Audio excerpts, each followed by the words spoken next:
And we're recording. Let's see who we have on.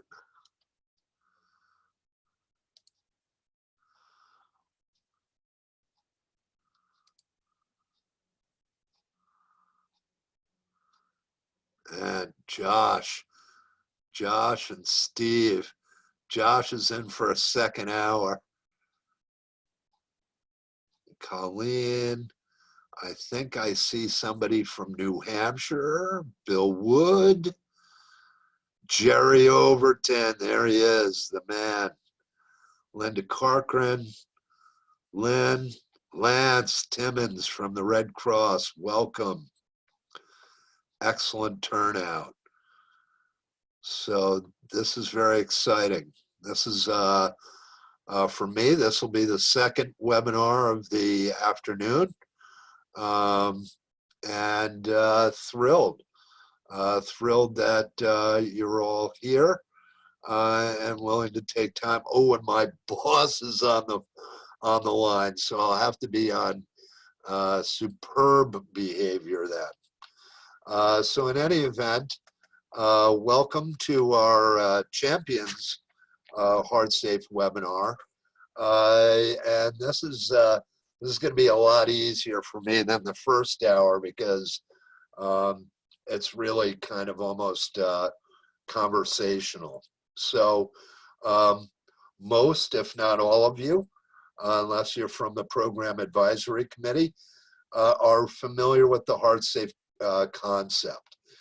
You know, many of you went through, you know, the kind of very difficult task of selling it to your state or county health departments and getting them on board and really getting your hands deep down into the dirt and doing the work on your own. So, wow, a big welcome to all of you from the Citizen CPR Foundation and from myself, because I know, having helped a lot of those initial states and counties get their programs up and running, that it was, to say that it was difficult would be the understatement of the year.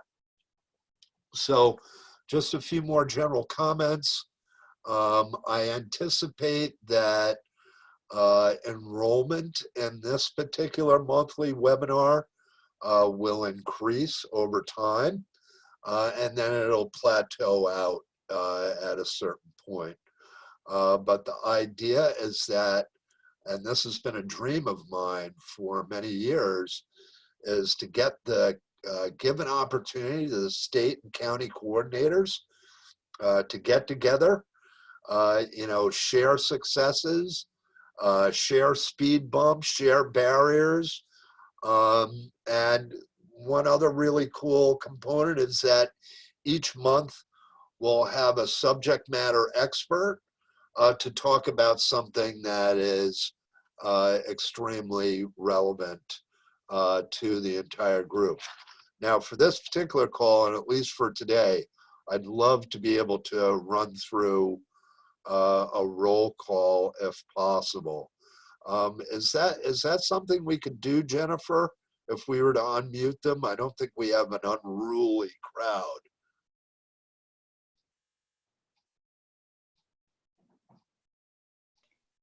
Yes, David, what I need to do is allow them all to talk, and then they can unmute themselves. Yeah, perfect. So give me half a unmute second. yourself. Let us know who you are. I'll call out Josh Smith first.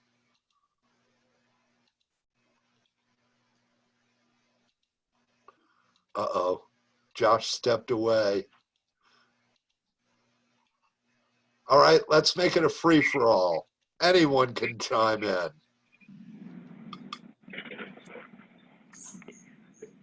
Bill Wood, New Hampshire Fire and EMS Academy. Bill Wood. Okay. Awesome. Josh, why don't you go ahead? Okay, Josh Smith, Richland Fire and EMS here in Washington State.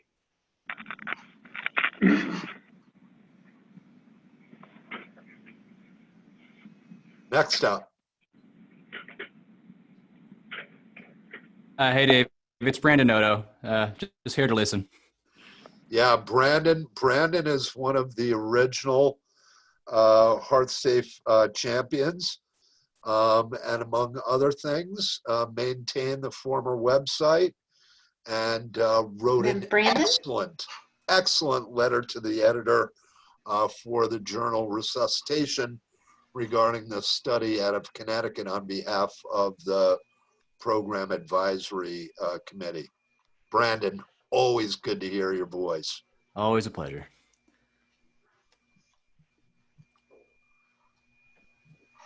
All right, maybe we're a little shy this afternoon. That's all right. Let's move on from the roll call. In the future, I don't anticipate that there will be any announcements today, but in the future, particularly for the state and county program folks, if you have an important announcement to make, we're gonna, this is a permanent slide for these monthly sessions. So if you have an announcement to make, please prepare it.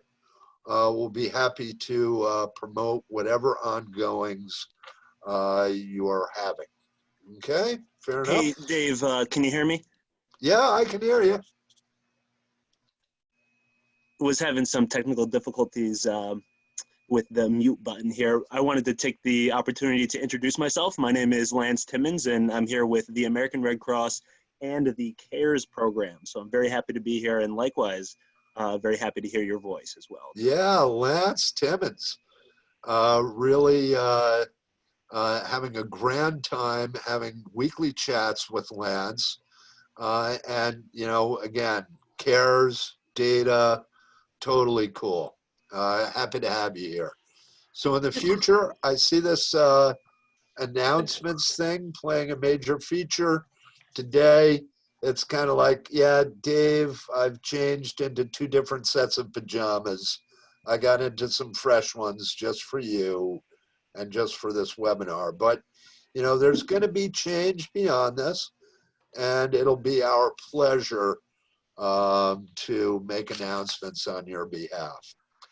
As I already mentioned, we're going to have a monthly guest. And, you know, in addition to our very talented Program Advisory Committee, we're going to look to bring in some really sharp and impressive subject matter experts. And with that in mind, and she's got a beautiful slide that outlines all of the fantastic work that she's doing, but it is my delightful pleasure to let you know that Julie Buckingham, Resuscitation Academy faculty member and program manager over at RQI Partners, is going to give us some really good, solid information on Tcpr. And I know that Jerry Overton, our own Jerry Overton, is going to be on standby to reaffirm the great things that Julie's going to share with us. So I'm going to go ahead and see if I can't stop sharing and allow Julie to bring up her slides. And if the gods of technology embrace us, everything will work. Julie, you should be able to share your slides at this time. Okay. If you had, can you see my screen on your conference called Bingo? You may mark that box. Can you see my screen? Not yet. Not yet, okay. But have no fear, if your heart rate is going up, I have your slides. Aha! Behold! There it is. Down by technology. And all of its splendor. And by the way, your slides look way better than mine. Carry on. Well, thank you for the invitation today to come talk to what always feels like friends and family, a group of people who are just as committed as I am and my peers to saving more lives from cardiac arrest. a little bit about me if we haven't actually met before. I come from the PSAP environment. I spent about 20 years in public safety communications, and even though I'm no longer in a PSAP, I am still very involved in the service through my APCO and NINA participation primarily. So in 2018, I was made an offer. How would you like to spend every day focusing on public safety telecommunicators and saving more life from cardiac arrest?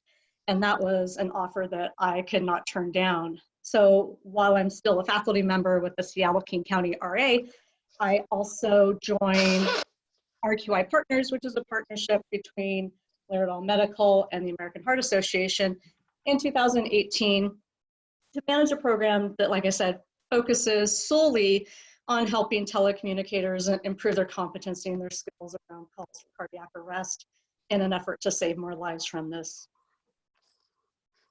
So let's go ahead and jump into it. Like David mentioned, this is a conversation.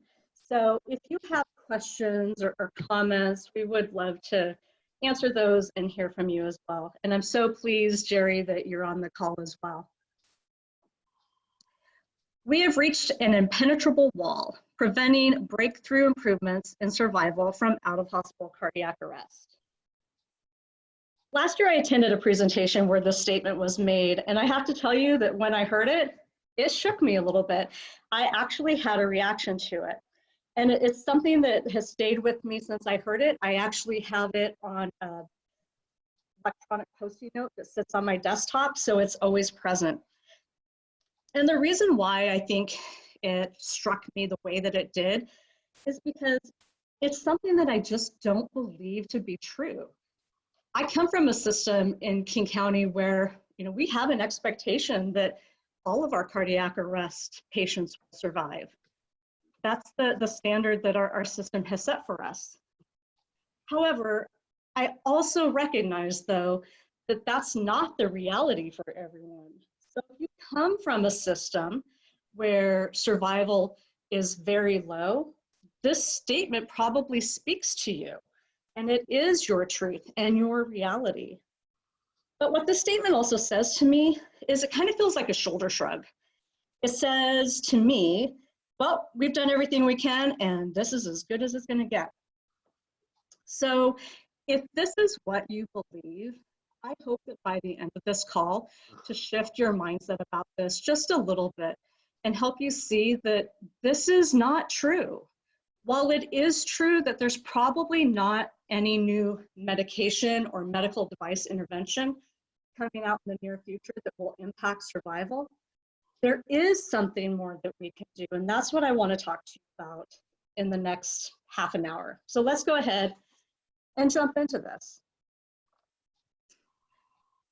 Death from out-of-hospital cardiac arrest is a public health crisis, and this is a statement that I make very frequently. As most of you all on this call know, there are almost 1,000 instances of cardiac arrest that occur every single day. And overall, survival is pretty dismal. Hospital discharge is about 10% for these patients. Because I love corny analogies, I will put it into an analogy for you. Putting those numbers into context, that's the equivalent of 6 fully loaded 737-800s every single day crashing. And based upon how many people actually survived that event, only about 2 airplanes full of passengers are actually going to survive. Could you imagine if we had 6 airplanes go down every single day in this country? No one would be flying. Look what happened with the 737 MAX. That plane still isn't flying because 2 planes went down, and the entire world said that loss of life is unacceptable and we're grounding the fleet. But for some reason, our society accepts these deaths that occur, and these deaths that in a lot of cases, we could actually do something about. So as a society, we need to shift our focus around out-of-hospital cardiac arrest and no longer tolerate the high death rate that is associated with it. We need to start treating it like the public health crisis it truly is. Most importantly, though, Not only is death from out-of-hospital cardiac arrest a public health crisis, but in many cases, it is a preventable harm. These deaths do not have to occur. Lance, I'm glad you're on the call. I love CARES data. I love the CARES report. It's my favorite meeting when I travel. Thanks for the shout out. I'm a big CARES fan. If you haven't been to the MyCares site and looked at the annual reports, if you love data, you will love it. And I highly encourage everyone to spend some time there. So what you see in front of you is some data taken from the 2018 stats. So unfortunately, in this country, where you live determines, in many cases, whether or not you're going to survive your cardiac arrest. And that's not right. Every patient should have the chance of survival, regardless of where they live. But as we see in this graphic, that's not the case. So what we see in this bar graph here, what it's representing is communities with an underlying patient population ranging from 100,000 to over 2 million. And that red dotted line denotes the national average for benchmarking purposes, with the Oosting survival about 32.6%. And as you can see in the graphic, we have some systems where virtually no one is surviving their arrest. And then we have some systems where virtually everyone is surviving their arrest. And I'm not going to ask you, which community do you want to live in? Because that's a foolish question. Of course, we all want to live in a community where if we have an arrest or someone we love has an arrest, that we're more likely to come out of that event than not. What's important about this graphic, though, is more than just the variance in survival. But what I love about it is it shows that we should not accept low survival numbers. Communities in this country are showing us that it is possible to save more lives than what we lose. And this is what we need to be striving for. Why is it that some people survive and some others don't? As you all know, cardiac arrest is a complicated condition. And there are 3 factors that we think about as contributing to a patient's outcome and their chance of survival. The first is the patient themselves. What's their medical history? What are their comorbidity factors? Next, where did the event happen? Did it happen when they were home alone? Did it happen and they were not found until 45 minutes after their arrest? And then we have system factors. I can't control or influence a patient's health. I can't control or influence how long they were down before they were found and someone called for help. But what I can, if not control, influence is my system and the strength of my system. And looking at who was on this call, I feel like that is a true statement for every single person on this call as well. So let's focus on that. So at the Resuscitation Academy, we have a series of mantras, and my favorite is it takes a system to save a victim, because it is absolutely true. Hospitals on their own are not going to save a patient. EMS on their own are not going to save a patient. So many things have to work in concert and work well together for that patient to have a successful outcome. So let's talk about where our chain of survival actually begins, and that is with our bystanders. And I feel, again, like it's a safe bet that everyone on this call has played some role in their system related to their bystander CPR programs. And our systems do spend a lot of time, energy, and resources into training our lay rescuers, into our bystanders in CPR, and appropriately so. Cardiac arrest is the most time-critical call that we will take in a PSAP. We know that a patient's chance of survival decreases by about 10% for every 60 seconds that goes by without intervention. So by training our lay rescuers to get hands on the chest quickly, we're decreasing the amount of time it takes to actually deliver CPR, and in some cases, administering an AED. But there's some additional factors that we need to consider in this. So this was a study that was published last year. Lay responder care for an adult with out-of-hospital cardiac arrest. And their finding was, research in cardiac arrest resuscitation has affirmed that the most important links in the chain of survival are the earliest ones: recognition of cardiac arrest and initiation of CPR, both of which are performed largely by bystanders. Not to diminish the study, but I don't feel like they're telling us anything here that we don't already know. So we acknowledge bystander CPR is important. But going back again to my favorite CARES data, looking again at 2018 data and using that same parameter with the community size and so forth, now what we're looking at is the disparity in CPR delivery. So again, we see in some communities, not a lot of bystanders doing CPR, where we have other communities where it's kind of infrequent that someone isn't administering CPR. And even though this data is de-identified, it would be interesting if it were not, and to be able to overlay that with our survival numbers. Because my guess would be that those communities with the highest instances of bystander CPR are also the same systems that enjoy the highest numbers when it comes to survival. So let's explore this issue of bystander CPR just a little bit more and why it's meaningful in this conversation when we're talking about telecommunicators. This was another study that was published in 2018 looking at Tcpr as independently associated with improved survival and improved functional outcomes after a cardiac arrest event. So this was a significant study primarily because of the size of the study. So a lot of times we'll read papers where the study size was maybe 150 patients, 500 patients, what have you. But this one, there were 2,300 patients, about 2,300 patients, and it had multiple comm centers involved, and there were about 130 EMS agencies that were a part of this study. So what they found in this study was that out of those 2,300 incidents they reviewed, 33% of the time, no CPR was provided to the patient. And this could have been for a number of reasons. So it could be maybe the caller refused or the caller wasn't with the patient.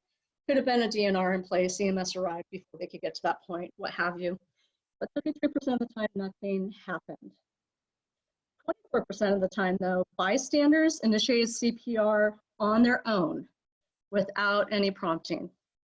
However, what is most significant to me and what we really need to appreciate is that when we inserted a confident, competent telecommunicator, the instances of bystander CPR almost doubled. And what they're finding was from this study was that Tcpr was independently associated with increased survival and favorable functional outcome from out-of-hospital cardiac arrest. So just to sum it up, while we train so many of our citizens in CPR, and appropriately so, the fact of the matter is that on their own, they're not starting CPR. However, once they're connected with 911 and they're connected with that telecommunicator, the instances of bystander CPR doubles. And that's significant. So let's go back again to our chain of survival. Again, our mantra, it takes a system to save a victim. And your system truly starts with your communication center and with your public safety telecommunicators. And when we look at the chain of survival and the impact and influence our telecommunicators have over it, out of the 5 links, they really have an impact directly with 4 of those links at least. Some could argue it's even all 5. So as we all know, any chain is only as strong as its weakest link. It doesn't matter how good your EMTs and paramedics are. It doesn't matter how good your hospital is. If the person who owns at least the first 10 minutes of that cardiac arrest cannot perform at a high level, then we haven't made that patient savable. by these responders out on the street or in the hospital. So the impact that telecommunicators have in cardiac arrest and ultimately in survival is so significant. And in my opinion, it's very underappreciated as well. Just to put this in another context for you, remember what we said, a patient's chance of survival decreases by about 10% for every 60 seconds that passes. There was actually a study that was published a few years ago that looked at EMS response times in the US. And what they found was that in an urban setting, average EMS response time is about 6.5 to 7 minutes. In rural areas, it's about double that. But I've also had dispatch areas where it's probably triple that. So when we look at the normal course of an event, from the moment of collapse until someone recognizes that there's an emergency and they call for help, can take about 30 to 60 seconds. Once we get connected to the PSAP, and let's say everything goes right in this call and we don't have to be transferred, and we get to where we need to be. Now we have to verify the address, which can take another 30 to 60 seconds, hopefully. Now that we know where the patient's at, now we have to identify what the emergency is. So we're going through that initial assessment process, verifying status of consciousness, verifying status of breathing, add another minute to that. From moment of collapse until we've even recognized that this is a cardiac arrest, in the best case scenario, we're 3 minutes into that event. So right off of the top, that's a 30% decline potentially in that patient's chance of survival. If we do nothing more than dispatch help and units go en route, and they have that 6 minute about response time, about 7-8 minutes in, they're on scene. So by the time they get on scene and get to patient's side, and they have the first opportunity to get hands on the chest, that patient only has left about a 20% chance of survival. But when we insert that telecommunicator who's coaching the bystander, who we have just discussed is probably not going to start CPR on their own unprompted, we can almost double their chance of survival. So from moment of collapse until we get hands on the chest with the bystander, if we can do that about 5 minutes into the event, they got about a 50% chance of surviving that event. So that's significant. We know the CPR on its own isn't going to save a life. It's stalling the dying process. And what we're doing is we're buying time for that patient until we can get responders, especially responders equipped with an AED, on scene to that patient. It's so critical.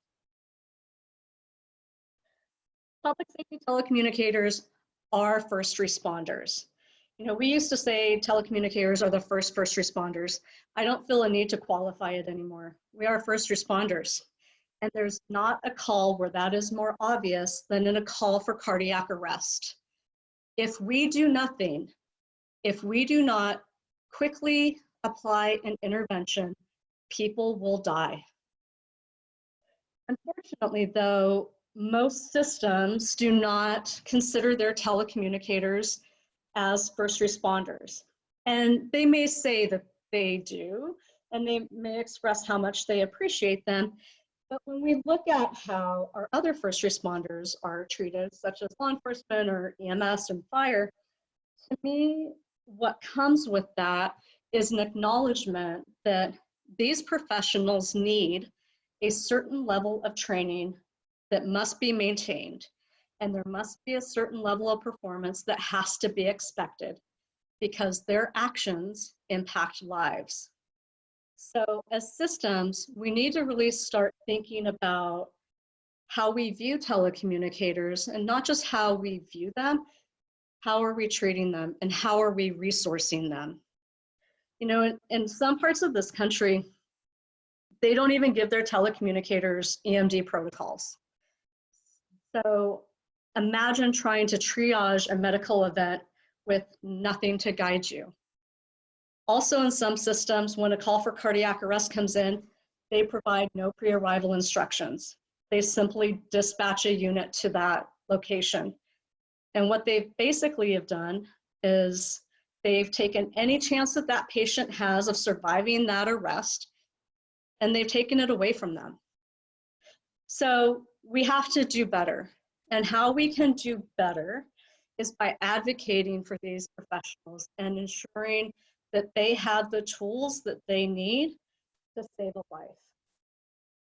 So what are those tools that they need? What are the expectations that should be set? We actually have some guidance around that we can look to. And the best place to start, in my opinion, is with the American Heart Association policy statement on TCPR.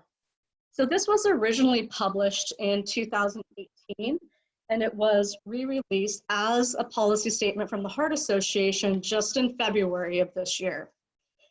So I'll have a link for you in a little bit where you can find this document. I'm not going to go through all of it. I'm just going to go through the most significant parts of the process.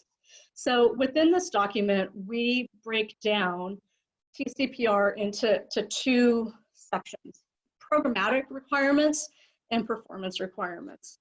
So I want to talk to you first about the programmatic requirements. And one of the things that I want to mention here is, as I talk about these things, it's not do this or do that, or you could do X, Y, Z. All of these things need to be occurring if we ever hope to have a high functioning system with high performing telecommunicators.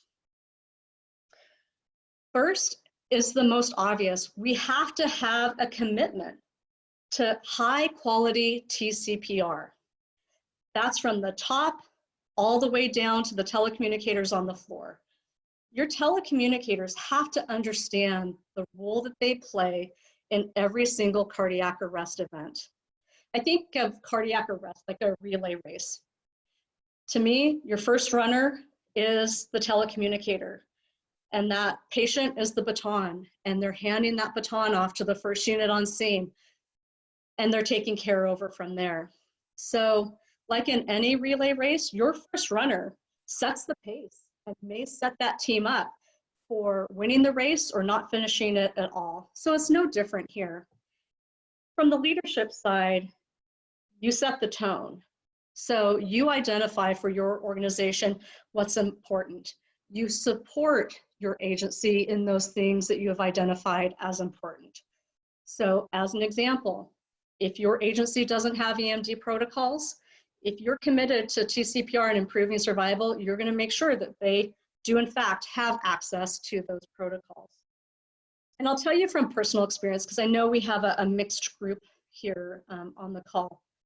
When I worked in the communications center, and when I left to go to King County to be the EMDQI program manager, my last position was the training program manager. And I have to tell you that anytime one of our chiefs came to us and said, "We need you. We cannot fulfill our mission without you," no more needed to be said. We were bought in.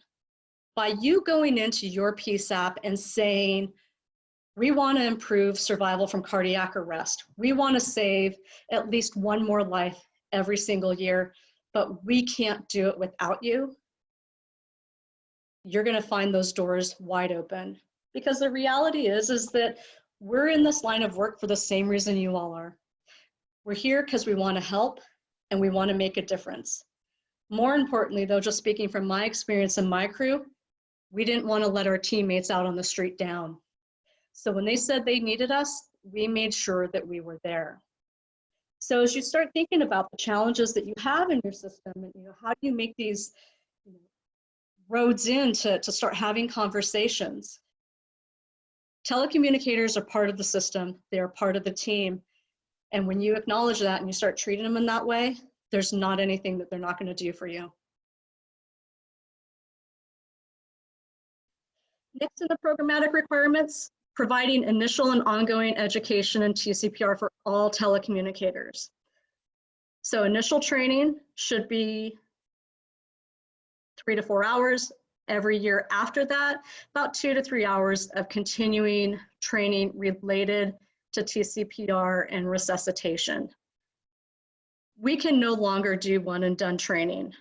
I know in my system, the only time we had cardiac arrest or CPR training was when we had our first EMD basic certification And then maybe every now and again, it would pop up as a continuing ed topic.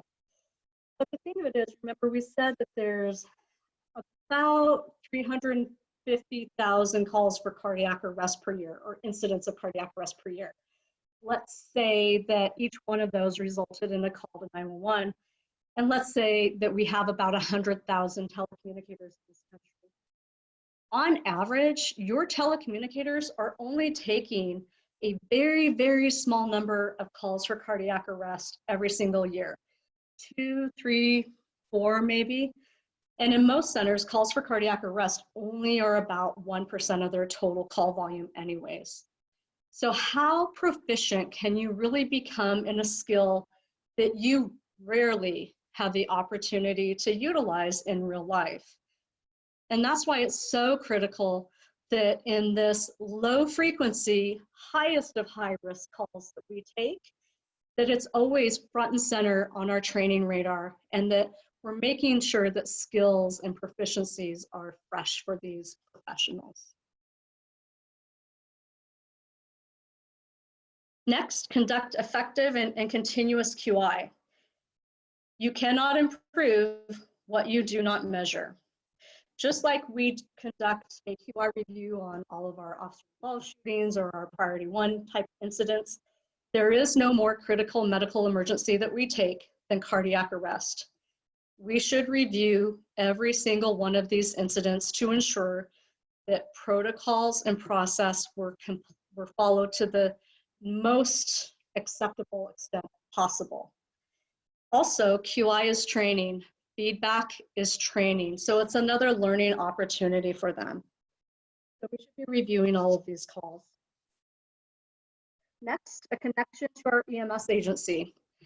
If your EMS agency doesn't have a relationship with your PSAP, or your PSAP doesn't have a relationship with its EMS partners, that's a great place to start because you can help each other.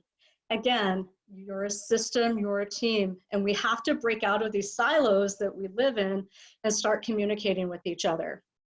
EMS is fantastic in the sense that, one, they may be able to help you with QI if you don't have the resources to conduct reviews. They can also help you identify those calls that were in fact cardiac arrest. In some cases, they're even willing to provide training. So having that relationship is so important. Also important is having a designated medical director at your center.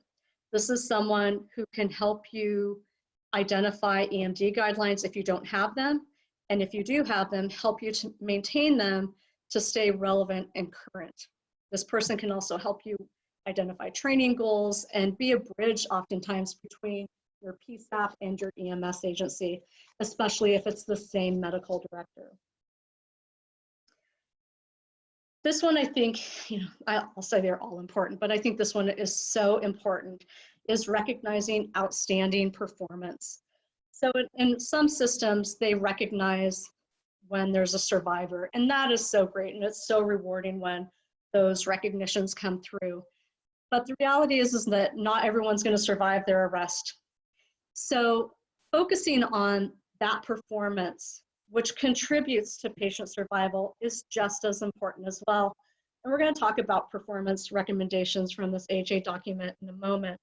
But catching them in the act of doing everything right, regardless of the outcome, and reinforcing those behaviors that have the impact on patients' chance of survival is so important.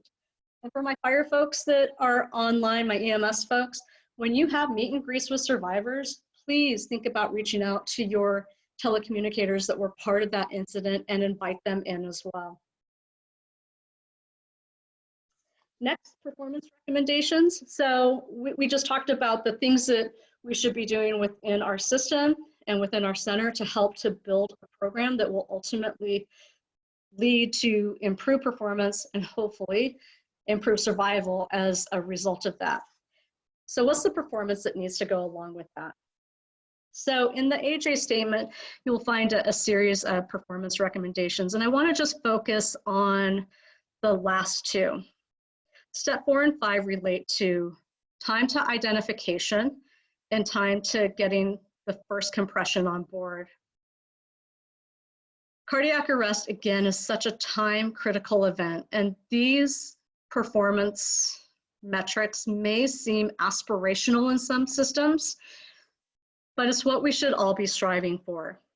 So from the time that the call is answered by the PSAP that has jurisdiction over that call until they recognize that that patient is in arrest, we're striving for 90 seconds. And from the time they answered that call until we have the first compression on board, 150 seconds. When you talk about your QI program, this is a great place to start in measuring that time performance. And if you're not doing QI right now, the first thing you need to do is go pull 50 of your cardiac arrest calls, or if you don't take that many in a year, go pull 10% of your calls and just measure these time intervals and see where you're starting and start building realistic benchmarks from there. If instead of 90 seconds to recognition, it's taking you 3 minutes, maybe your performance goal is within 6 months, we're gonna be at 2 minutes and 45 seconds, or we're gonna be at 2 minutes and 30 seconds and start working incrementally from there to meet this performance goal. It is possible to do these things. In addition to time metrics that we're striving for, there's also some frequency of events that we're looking to meet. So when we look at all of the calls for cardiac arrest that were received by the PSAP, at least 75% of the time, the telecommunicator should have recognized that that patient was in arrest. 75% of the time. Take away the calls where recognition wasn't possible because maybe the call was lost on transfer, or the information from the caller was an indication that the patient was in fact breathing, or any of those things that we don't have control over. Take those out. Out of everything that is left, 95% of the time, we should have recognized that that patient was in arrest. And then 75% of the time, we should be getting hands on the chest and delivering TCPR directed chest compressions. One of the great things about the newly issued AHA statement that we didn't have in the original publication in 2017 is that this document now has a toolkit and some direction for you on places that you can go for resources that are free, that can help you with your program. So if you go to that link, heart.org/dispatcher CPR, that's where you're going to find this information. And there's some additional resources that are out there as well. There's the NHTSA CPR Lifelinks toolkit that is also available to you free of charge, and you can use whatever information and documentation that is in there. If you go to the Seattle-King County Resuscitation Academy website, there is a Tcpr Program document. There's kind of an A to Z on how to build your Tcpr program. And then what I do every day is I manage a program that has operationalized these things that we just talked about and package them basically for centers who don't have the resources to develop and implement and manage programs. So there are resources out there for systems who are wanting to improve.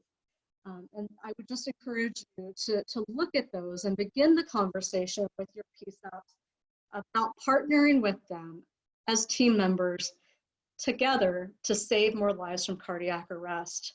And that's your to-do walking away from here, is to go back and schedule a lunch meeting with your PSAP manager, even in this chaotic time. You know, people will find time when they understand the importance of what it is that you want to talk about and begin that conversation. And this is where I stop talking and ask if you have any questions.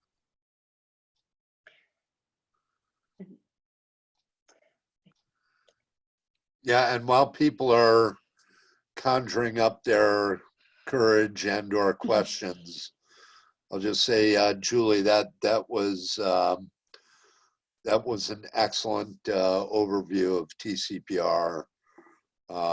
Very grateful, and don't underestimate the solution that they have over at RQI Partners for TCPR. So although Julie might not be willing to, plug that, I'd just say, as me, David Hiltz, not representing any organization, make sure you take a good hard look at that, because I think it's amazing. Any quick comments from Jerry while people are getting their questions together? Dave, can you hear me? Yes, Jerry. I would just say this. First off, it was an excellent presentation. And secondly, we are in unprecedented times, and in where we are with what's going on with COVID-19, which is what we've been working on. We're seeing unbelievable increases in cardiac arrest and EMS systems right now.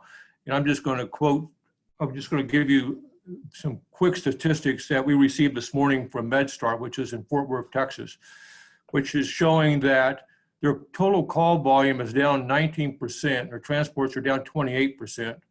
Their cardiac arrests are up 113.2%. Whoa.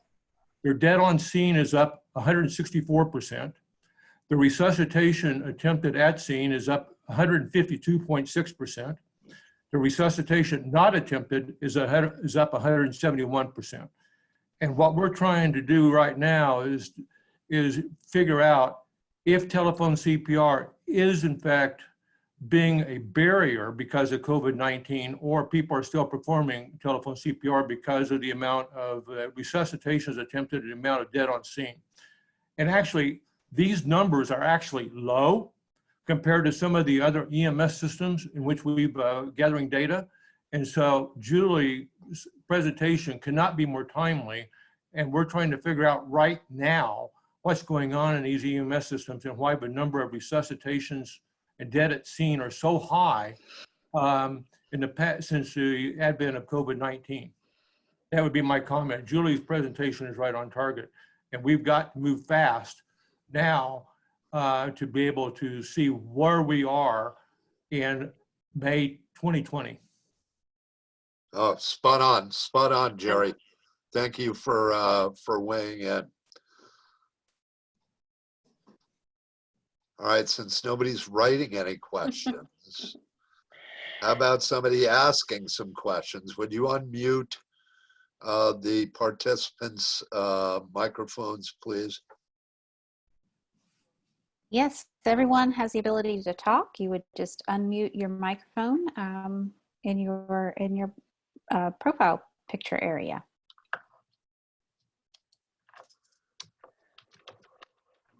And I would just offer, if after this presentation you have questions, or if I can direct you towards a resource that you may be looking for, my email is up on the screen. Please reach out. Like I said, this is my 24/7 that I think about. This is our mission, so we're here to help. I see that Linda and Pam have unmuted themselves. If either of you have a question? I don't have a question. This is Pam Dodson, but I do have a amen for Julie. Telephone CPR absolutely makes a difference, and the ongoing education of CPR is important. I like how you suggested perhaps they should practice more than just once every couple of years or just from the first. Absolutely. You know, there's a lot of studies that have been done around adult learning and knowledge and skill decay. And what they have found was that from about the 90-day mark on, knowledge and skills decline, and they decline rapidly.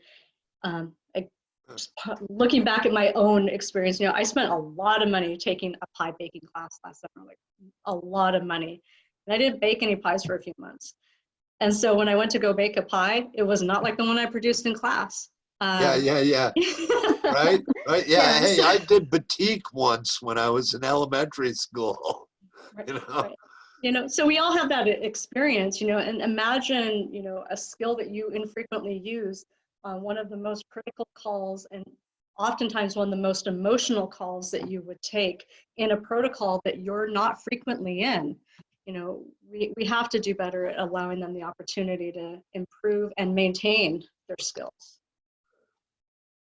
And when you look at things like, you know, 4 hours of initial training, 2 hours of continuing I can't take people off the floor for that long. Don't think of it as, again, one and done. Break that training up. Maybe you do 10 minutes every month. Maybe you do a half an hour every quarter. You know, there's no rules around that. And actually, the more frequent you do it and the lower dose of that training, the more focused that training is, actually is better. Hey, Julie, when you have a chance, could you just continue sharing your screen? Yes. Please carry on with the questions and answers with Julie. Hey, Julie, this is Lance Timmons with CARES. I have a question for you. Excellent presentation, by the way. Since I met Dave, I have been slowly learning more about the importance of TCPR, and I think you really laid it out nicely. My question for you is, and this is just out of curiosity, what are some common hesitations for agencies when you're offering TCPR programs and education? You know, I think that the biggest difference maker is that, you know, I don't know that every PSAP understands their role in survival. And, you know, I'll sometimes ask, you know, the question, is there anything special about calls for cardiac arrest, or is it just another call? And oftentimes, like, it's just another call. You know, we do well on all of our calls and we treat them seriously and all this. What they don't identify with is how their behavior and their performance on that call impacts the patient. You know, understanding things such as when you take your hands off the chest or you interrupt a bystander performing CPR and you interrupt that compression process, the detrimental impact that it has on that patient. What happens when your compressions are too slow and the impact on the patient and so forth. And once they become more educated on the role that they play, the direct role that they play in patient care and ultimately outcome, it's an easy conversation. It hasn't been, you know, front and center in our sector, like things like active shooter or other things. And it absolutely needs to be. Well said, thank you.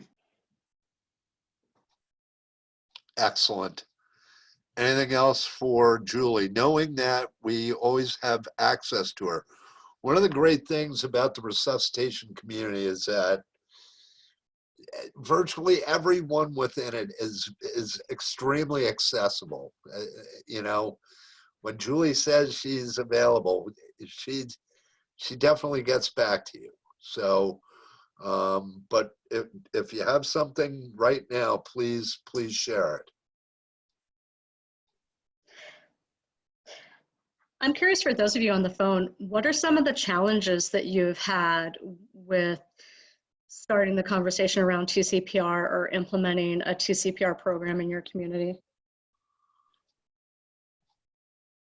Naivety. No common definitions. Lack of resources. Inability to prioritize. It's not really a problem. It's only 1% of our call volume. I'll stop there. You know, and that's the opportunity that every single one of us on the call has that we need to take advantage of. We need to carry that torch, and we need to educate, not just educate, but inspire our public safety telecommunicators and our communications center. And I'm telling you, once you've done that, you've lit a spark, and those doors open easily for you from there. Well, hey, again, Julie, thank you so much on behalf of Citizen CPR Foundation, and even more importantly, from me, thank you so much. Between you and Jerry, what a perfect combination for addressing this truly critical subject in regards to not even HEARTSafe, but just improving survival in general. So thank you very much. I will check to see whether it's, you know, chocolate, flowers, or money. We'll sort that out later. But in any event, thank you so much. Look, we're coming up on the hour for our first champions call, and I thought it would be really important to seek feedback from you all on the phone. Was this worthwhile for you all? Are we on target? You know, the plan is to continue doing these on a monthly basis. So every second Tuesday we have a, you know, introduction to HEARTSafe. That's for people looking to become HEARTSafe designated. But then immediately following, we have 1 hour to share, network, and learn together. Is this something we should be doing? Come off mute, let me know. David, this is Jerry. I thought it was excellent, and I think Julie was the perfect champion to begin with. Excellent, thank you, Jerry. Others? I'm really interested in hearing from Bill in New Hampshire.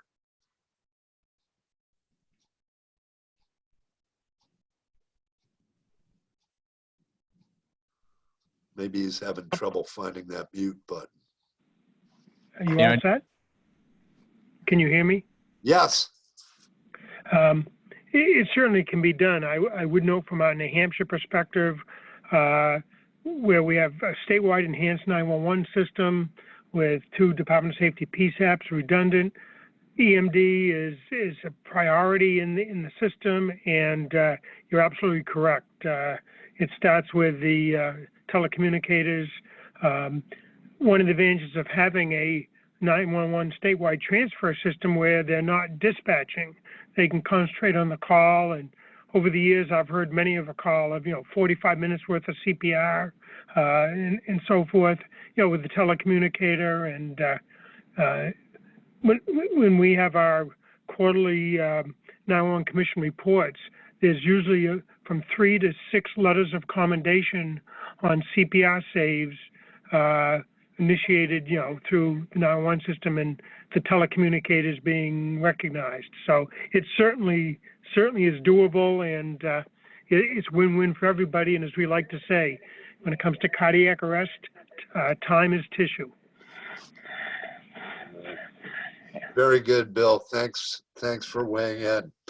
As we wrap up here, we're literally coming up against the hour. And by the way, it's our commitment on behalf of Citizen CPR and myself.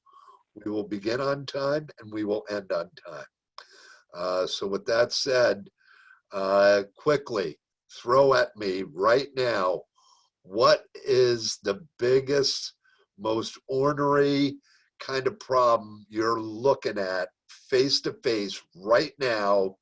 This will help me decide who we should invite to our champions call next month. Don't everyone speak at once, you'll overwhelm me.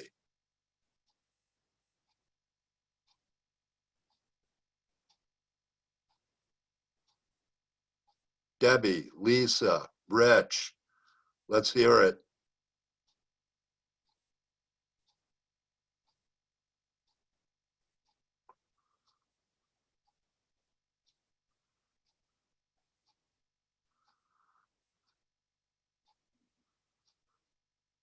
I just wanted to say thank you for providing that insight. I thought it was really interesting. This is Rich, by the way. Thank you, Rich. So look, I'm going to make a suggestion so I can release you all to your families and to change into your next set of pajamas. How significantly is this pandemic going to affect our ability to train citizens in CPR moving forward? Is this something that maybe we should talk about next time?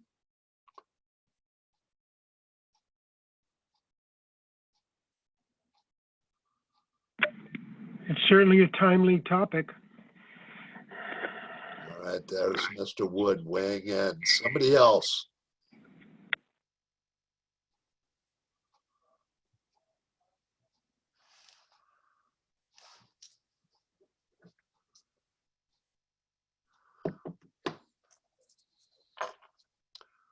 All right. Well, then I will give this some very careful thought. Yeah, there's Maybe- other ways to do it. Yes, go ahead.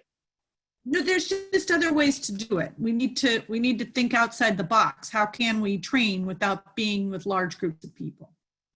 I'm sorry, who is that? This is Pam. Pam, I thought so. All right, Pam, you and I will put our heads together and think about how we might, kind of flush this out next month.